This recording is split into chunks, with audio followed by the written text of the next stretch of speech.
Sometimes it causes me to tremble,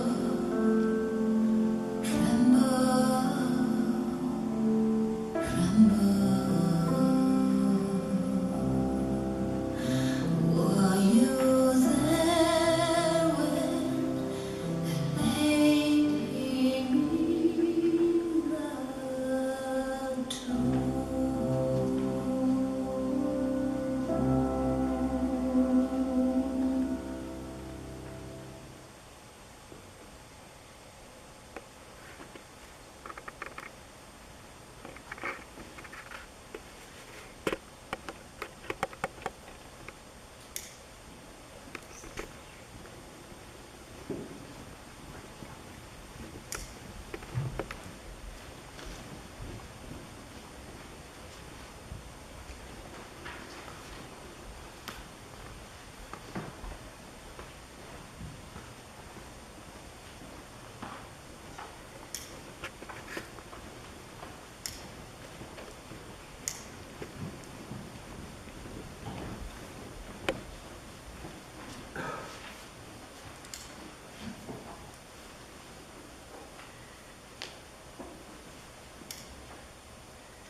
I remember Jesus' betrayal and I wonder, have I ever betrayed someone I loved or someone cause in which I believe you? A reading from the Passion Narrative according to St. John. After Jesus had spoken these words, he went out with his disciples across the Kidron Valley to a place where there was a garden, which he and his disciples entered. Now Judas, who betrayed him, also knew the place, because Jesus often met there with his disciples. So Judas brought a detachment of soldiers together with police from the chief priests and the Pharisees, and they came there with lanterns and torches and weapons. Then Jesus, knowing all that was to happen to him, came forward and asked them, "Whom are you looking for?" They answered, "Jesus of Nazareth." Jesus replied, "I am he." Judas, who betrayed him, was standing with them. When Jesus said to them, "I am he," they stepped back and fell to the ground. Again he asked them, "Whom are you looking for?" And they said, "Jesus of Nazareth." Jesus answered, "I told you that I am he, so if you are looking for me, let these men go." This was to fulfill the word that he had spoken. "I did not lose a single one of those whom you gave me." Then Simon Peter, who had a sword, drew it, struck the high priest's slave, and cut off his right ear. The slave's name was Malchus. Jesus said to Peter, "Put your sword back into its sheath. Am I not to drink the cup that the Father has given me?" So the soldiers, their officer, and the Jewish police arrested Jesus and bound him. First they took him to Annas, who was the father-in-law of Caiaphas, the high priest that year. Caiaphas was the one who had advised the Jews that it was better to have one person die for the people.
continues. Simon Peter and another disciple followed Jesus. Since that disciple was known to the high priest, he went with Jesus into the courtyard of the high priest. But Peter was standing outside at the gate. So the other disciple, who was known to the high priest, went out, spoke to the woman who guarded the gate, and brought Peter in. The woman said to Peter, "You are not also one of this man's disciples, are you?" He said, "I am not." Now the slaves and the police had made a charcoal fire because it was cold, and they were standing around it and warming themselves. Peter also was standing with them and warming himself. Then the high priest questioned Jesus about his disciples and about his teaching. Jesus answered, "I have spoken openly to the world. I have always taught in synagogues and in the temple, where all the Jews come together. I have said nothing in secret. Why do you ask me? Ask those who heard what I said to them. They know what I said." When he had said this, one of the police standing nearby struck Jesus on the face, saying, "Is that how you answer the high priest?" Jesus answered, "If I have spoken wrongly, testify to the wrong. But if I have spoken rightly, why do you strike me?" Then Annas sent him bound to Caiaphas, the high priest. Now Simon Peter was standing and warming himself. They asked him, "You are not also one of his disciples, are you?" He denied it and said, "I am not." One of the slaves of the high priest, a relative of the man whose ear Peter had cut off, asked, "Did I not see you in the garden with him?" Again Peter denied it, and at that moment the cock crowed. I remember Peter's denial, and I wondered, have I stood by my friends in trouble, or has my loyalty been only fair and good?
Passion narrative continues. Then he took Jesus from Caiaphas to Pilate's headquarters. It was early in the morning. They themselves did not enter the headquarters so as to avoid ritual defilement and to be able to eat the Passover. So Pilate went out to them and said, "What accusation do you bring against this man?" They answered, "If this man were not a criminal, we would not have handed him over to you." Pilate said to them, "Take him yourselves and judge him according to your law." The Jews replied, "We are not permitted to put anyone to death." This was to fulfill what Jesus had said when he indicated the kind of death he was to die. When Pilate entered the headquarters again, Jesus asked him, "Are you the king of the Jews?" Jesus answered, "Do you ask this on your own, or did the others tell you about me?" Pilate replied, "I am not a Jew, am I? Your own nation and the chief priests have handed you over to me. What have you done?" Jesus answered, "My kingdom is not from this world. If my kingdom were from this world, my followers would be fighting to keep me from being handed over to the Jews. But as it is, my kingdom is not from here." Pilate asked him, "So you are a king?" Jesus answered, "You say that I am a king. For this I was born, and for this I came into the world to testify to the truth. Everyone who belongs to the truth listens to my voice." Pilate asked him, "What is truth?" After he had said this, he went out to the Jews again and told them, "I find no case against him. But you have a custom that I release someone for you at the Passover. Do you want me to release for you the king of the Jews?" They shouted in reply, "Not this man, but Barabbas." Now Barabbas was a bandit. Remember Pilate washing his hands of responsibility. And I wonder, have I ever been guilty of shirking my responsibility?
Then Pilate took Jesus and had him flogged, and the soldiers wove a crown of thorns and put it on his head, and they dressed him in a purple robe.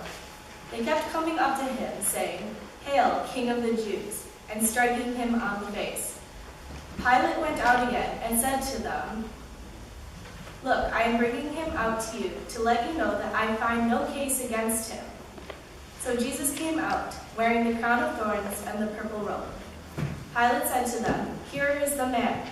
When the chief priests and the police saw him, they shouted, "Crucify him! Crucify him!" Pilate said to them, "Take him yourselves and crucify him. I find no case against him." The Jews answered him, "We have a law, and according to that law, he ought to die because he has claimed to be the Son of God." Now when Pilate heard this, he was more afraid than ever. He entered his headquarters again and asked Jesus, "Where are you from?" But Jesus gave him no answer. Pilate therefore said to him, "Do you refuse to speak to me? Do you not know that I have power to release you and power to crucify you?" Jesus answered him, You would have no power over me unless it had been given you from above. Therefore, the one who handed me over to you is guilty of a greater sin.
The Passion narrative continues.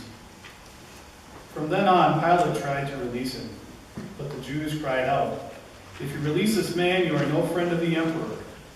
Everyone who claims to be a king sets himself against the emperor."